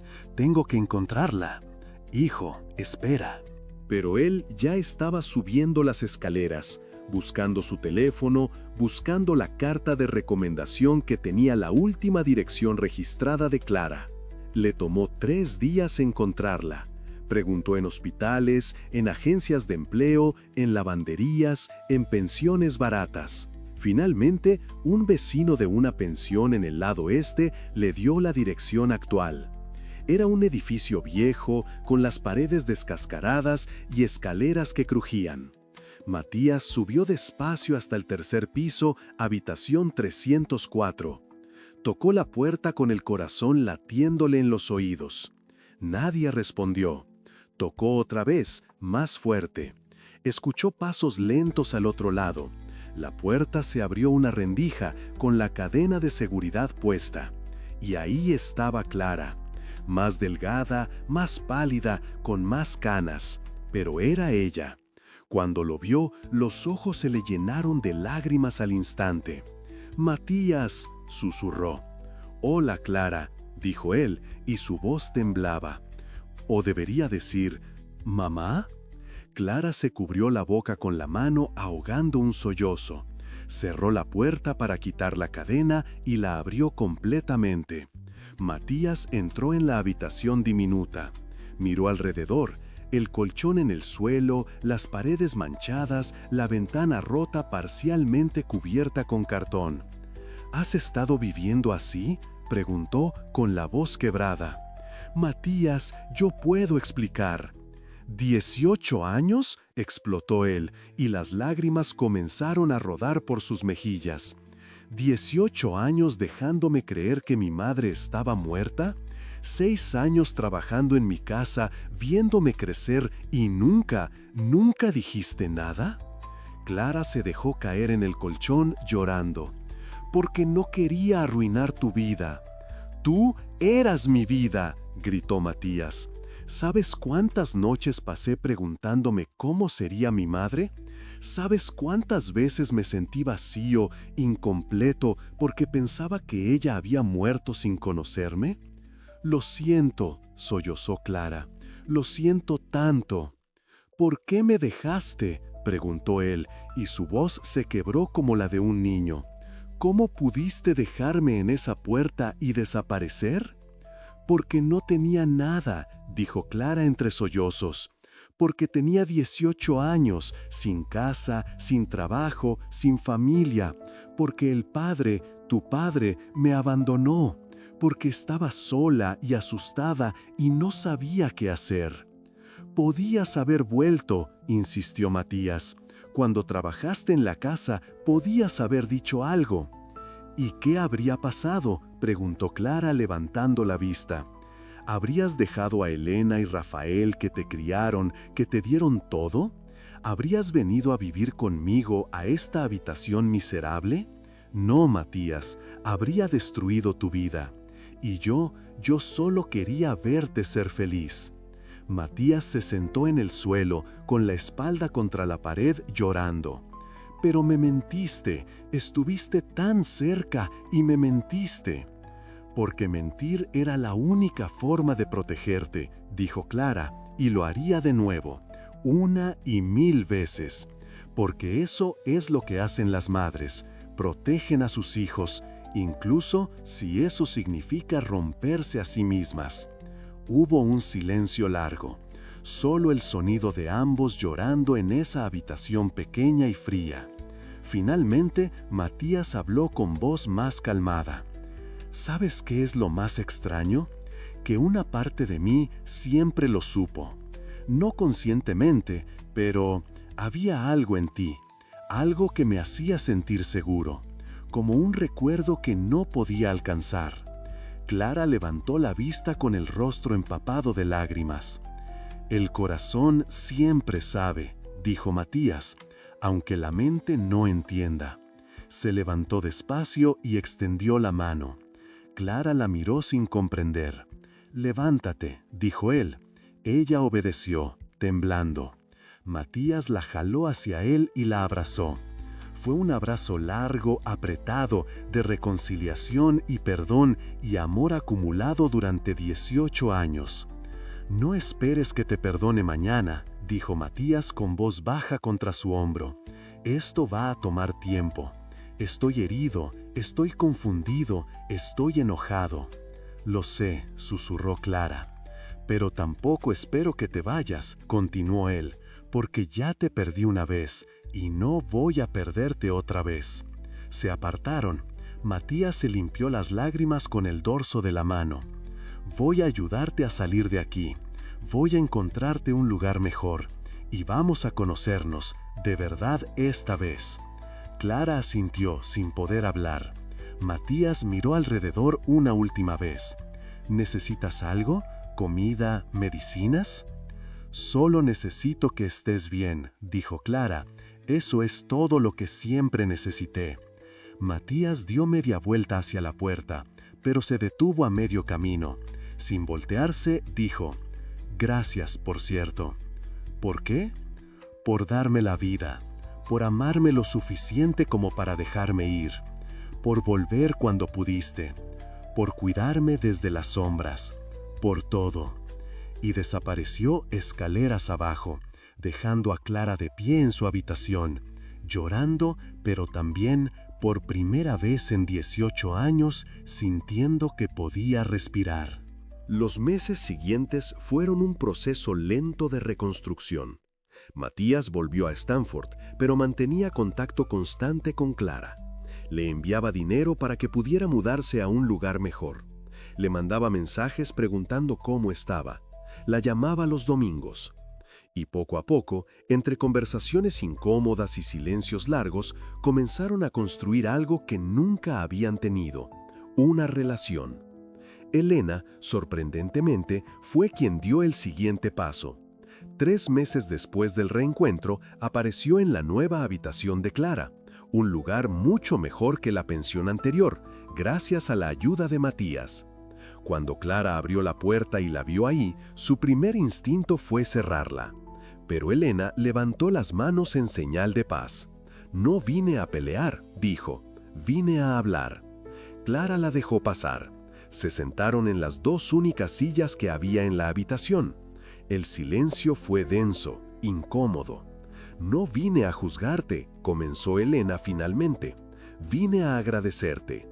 Clara levantó la vista, confundida. «Por haberlo traído al mundo», continuó Elena, con los ojos húmedos. «Por haberle dado la vida cuando no tenías nada. Por haber tomado la decisión más difícil que una madre puede tomar». Clara se llevó una mano a la boca conteniendo un sollozo. Yo no merezco su gratitud, señora. Solo hice lo que cualquier... «No», la interrumpió Elena. «Una madre que no amara habría abortado. Una madre que no amara lo habría abandonado en cualquier lugar. Tú lo llevaste en tu vientre, lo trajiste al mundo y lo dejaste en una puerta donde sabías que tendría una oportunidad. Eso no es cobardía. Eso es un sacrificio que yo nunca he temido que hacer». Clara comenzó a llorar sin control. Elena se arrodilló frente a ella y la abrazó. Fue un abrazo extraño al principio, dos mujeres que habían sido enemigas invisibles durante años. Pero poco a poco se volvió genuino. Él tuvo dos madres, dijo Elena, una que lo trajo al mundo y otra que lo crió. Y ambas lo amamos, eso es lo que importa. Gracias por cuidarlo, sollozó Clara. Gracias por darle todo lo que yo no pude. Gracias por amarlo. Gracias a ti por dármelo, respondió Elena, por confiar en mí cuando dejaste a tu bebé en mi puerta. Se quedaron así, abrazadas, dos madres unidas por el mismo amor hacia el mismo hijo. Cuando Elena se fue, dejó un sobre en la mesa. Es un regalo, no lo rechaces. Clara lo abrió después y encontró dinero suficiente para varios meses de renta. Y una nota: ninguna madre debería vivir así. Acepta esto, no como caridad, sino como lo que una madre hace por otra. Esa noche, Clara durmió profundamente por primera vez en años. 2 años pasaron. Matías se graduó de su programa premédico en Stanford con honores y fue aceptado en la escuela de medicina. Su relación con Clara había sanado lentamente. Ya no había rencor, aunque todavía había momentos difíciles. Una tarde, durante una de sus llamadas semanales, Matías hizo la pregunta que Clara había temido durante años. ¿Y mi padre? ¿Quién fue? Hubo un silencio largo al otro lado de la línea. Matías. Tengo derecho a saber, dijo él con firmeza, pero sin enojo. Ya sé lo de ti. Ahora necesito saber lo de él. Clara respiró hondo y por primera vez en 20 años contó la historia completa. Le habló de Daniel, del romance secreto en la despensa, de las promesas susurradas, del embarazo, de la expulsión violenta por parte de doña Beatriz, de la estación de tren, de las horas de espera bajo la lluvia, de la soledad absoluta cuando subió sola a ese tren. Él nunca fue malo, dijo Clara con voz temblorosa. Solo fue débil, demasiado débil para enfrentar a su madre, demasiado joven para entender lo que estaba perdiendo. ¿Sabes dónde está ahora? No volví a saber de él, ni siquiera sé si sigue vivo. Matías estuvo callado largo rato. Dame su nombre completo, voy a buscarlo. Matías, no, ya pasó mucho tiempo, no vale la pena. Necesito saber de dónde vengo, necesito cerrar ese círculo, dame su nombre. Clara cedió. Daniel Romero Mendoza, de la familia Romero, propietarios de varias empresas textiles en la Ciudad de México. Le tomó a Matías 6 meses encontrarlo. Entre estudios de medicina y búsquedas en internet, finalmente localizó a Daniel Romero. Vivía en Guadalajara, manejaba una de las fábricas textiles de la familia. Estaba casado, tenía 2 hijos, una vida perfecta construida sobre el olvido. Matías viajó a Guadalajara durante sus vacaciones de verano. No le dijo a Clara lo que planeaba hacer, no le dijo a nadie. Encontró la fábrica fácilmente. Era un edificio grande, moderno, con el apellido Romero en letras doradas en la entrada. Esperó afuera durante horas, observando a la gente entrar y salir, y entonces lo vio. Un hombre de unos 45 años, todavía guapo, bien vestido, con ese tipo de seguridad que da el dinero. Cabello castaño con algunas canas, ojos claros, mandíbula fuerte. Matías vio en ese rostro pedazos de sí mismo. La forma de la nariz, la línea de la mandíbula, los ojos. El hombre salió del edificio caminando hacia un BMW negro estacionado cerca. Matías se acercó rápidamente. ¿Daniel Romero? El hombre se detuvo y lo miró con curiosidad. ¿Sí? ¿En qué puedo ayudarte? Matías lo estudió largo rato. Había ensayado este momento cientos de veces. Había planeado gritarle, confrontarlo, exigir explicaciones. Pero ahora que lo tenía frente a frente, se dio cuenta de algo. Este hombre no valía su tiempo. Había algo vacío en sus ojos, algo superficial. Este hombre había elegido la comodidad sobre el amor, había elegido el dinero sobre la responsabilidad, y claramente no había cambiado. Nada, dijo Matías finalmente, me equivoqué de persona. Dio media vuelta y comenzó a alejarse, pero antes de irse completamente, se detuvo. Sacó del bolsillo algo que Clara le había dado, el relicario de plata con la rosa grabada que ella había dejado con él la noche del abandono. Se acercó al BMW y lo dejó sobre el capó. «Creo que esto es suyo», dijo, y se fue, caminando rápido sin mirar atrás. Daniel tomó el relicario confundido, lo abrió y dentro encontró una foto diminuta amarillenta, Clara joven, sonriendo, con ese vestido floreado que tanto le gustaba. El rostro de Daniel palideció, las manos le comenzaron a temblar. «Clara», susurró, miró hacia donde el joven había desaparecido entre la multitud, pero ya no estaba. Su corazón comenzó a latir desenfrenadamente. ¿Era posible? ¿Era posible que ese muchacho fuera? Corrió hacia donde lo había visto alejarse, gritando: «¡Espera, espera, por favor!». Pero Matías ya había doblado la esquina y desaparecido en un taxi. Daniel se quedó de pie en la calle con el relicario apretado en la mano, sintiendo por primera vez en 20 años el peso total de lo que había hecho, de lo que había perdido. Esa noche no durmió. Contrató investigadores privados, buscó en registros, hizo llamadas, y 3 días después tenía la confirmación. Ese muchacho era Matías Salazar, estudiante de medicina en Stanford, adoptado en 2010 en Los Ángeles. Madre biológica, Clara Silva, su hijo. Daniel intentó contactarlo, llamó a Stanford, envió cartas, emails, intentó encontrar una dirección, pero Matías nunca respondió. Había cerrado esa puerta definitivamente. Cuando Matías volvió a Los Ángeles, fue directamente a ver a Clara. Ella abrió la puerta y lo encontró de pie, con los ojos rojos, pero con una expresión de paz. «Lo encontré», dijo simplemente. Clara palideció. «¿Y? Y no vale la pena», respondió Matías, entrando. Es un hombre vacío, rico, exitoso, con familia, pero vacío. Eligió mal hace 20 años y sigue eligiendo mal ahora. ¿Hablaste con él? No, solo lo vi, y me di cuenta de que no necesito su explicación, no necesito su perdón, ya tengo todo lo que necesito. Clara lo abrazó llorando de alivio. Lo siento, siento que hayas tenido que cargar con esto. No lo sientes, dijo Matías, apartándose para mirarla, porque gracias a eso entendí algo importante. La familia no es solo la gente que te da la vida, es la gente que elige quedarse. Y tú elegiste quedarse, aunque fuera desde las sombras. Y Elena y Rafael eligieron quedarse, aunque no fueran mi sangre. Esa es mi familia. ¿Y él? Él es solo un hombre que cometió un error, y ahora tiene que vivir con eso. 5 años pasaron rápido. Matías terminó la escuela de medicina. Hizo su residencia en obstetricia. Se especializó en partos de alto riesgo, inspirado por la historia de su propio nacimiento.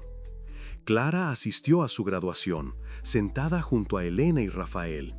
Las 3 figuras parentales de Matías juntas por primera vez, celebrando su éxito.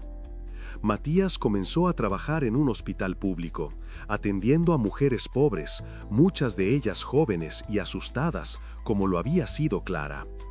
La relación entre Clara y Matías se había fortalecido. Comían juntos una vez a la semana.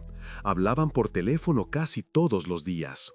Ella había conocido a su novia, una estudiante de enfermería llamada Sofía. Todo parecía ir bien, hasta que Clara comenzó a toser. Al principio era solo una tos seca, ocasional. Luego se volvió persistente. Luego vino la fiebre, la debilidad, la pérdida de peso. Matías insistió en llevarla al hospital. Los exámenes revelaron la verdad brutal. Neumonía avanzada, complicada por años de desnutrición, trabajo excesivo, exposición constante al frío y la humedad. Sus pulmones están muy dañados, explicó el doctor a Matías. Décadas de privación han cobrado su precio. Vamos a hacer todo lo posible. ¿Pero qué?, exigió Matías. El doctor bajó la mirada. Su cuerpo está exhausto. A su edad, con este nivel de daño, es difícil. Clara fue internada. Matías no se apartó de su lado.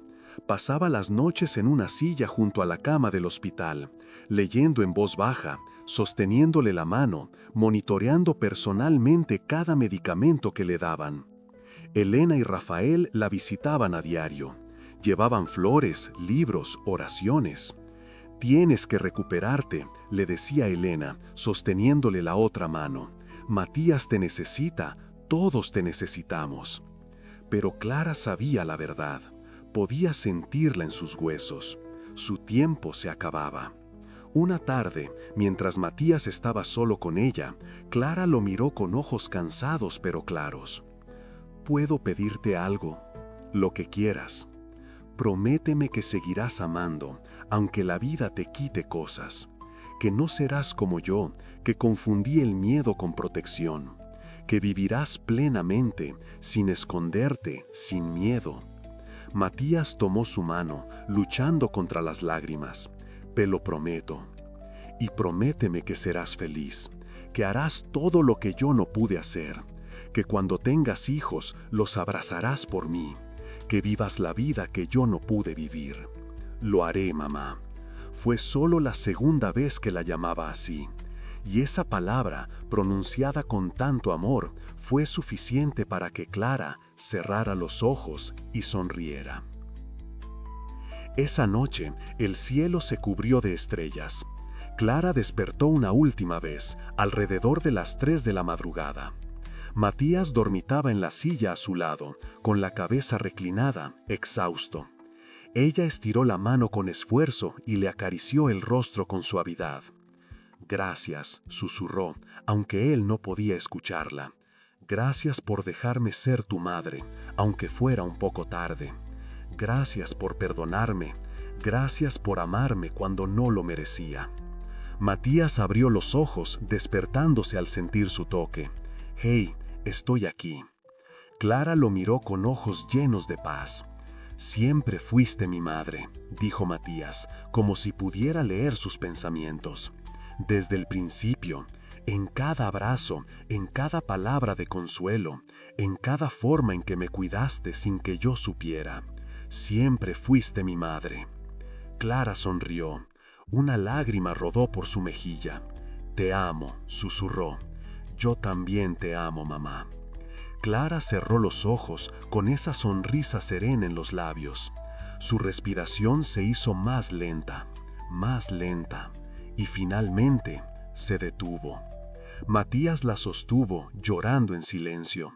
No fue un llanto de rabia, sino de paz, porque sabía que ella, al fin, había encontrado el descanso que tanto merecía. Y sabía que había muerto sabiendo que era amada, que era perdonada, que había valido la pena. Pasaron 5 años. Matías, ahora de 33 años, había abierto una clínica gratuita en el barrio donde Clara había vivido sus últimos días. La clínica se especializaba en atención a mujeres embarazadas de bajos recursos. En la entrada había una placa de bronce con una inscripción: «Clínica Clara Silva, para las mujeres que aman más allá del miedo». Cada vez que Matías miraba esa placa, sentía que Clara le sonreía desde algún lugar. La clínica se convirtió en un refugio, un lugar donde nadie juzgaba, donde el amor era más fuerte que la vergüenza, donde las madres jóvenes y asustadas podían encontrar apoyo en lugar de condena. Matías atendía a cada paciente con la misma ternura que Clara le había mostrado, aunque él no lo recordara conscientemente en sus primeros meses de vida. Elena lo visitaba seguido, ayudando como voluntaria. A veces traía a los 2 hijos que Matías y Sofía habían tenido, gemelos de 3 años, un niño y una niña. Los niños corrían por los pasillos de la clínica, llenándola de risas. «¿Les hablaste de ella?», preguntó Elena una tarde mientras observaban a los niños. «Todos los días», respondió Matías.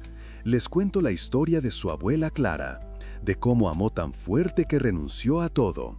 Y cuando sean mayores, les contaré la historia completa. Era una buena mujer, dijo Elena con los ojos húmedos. Era la mejor, corrigió Matías.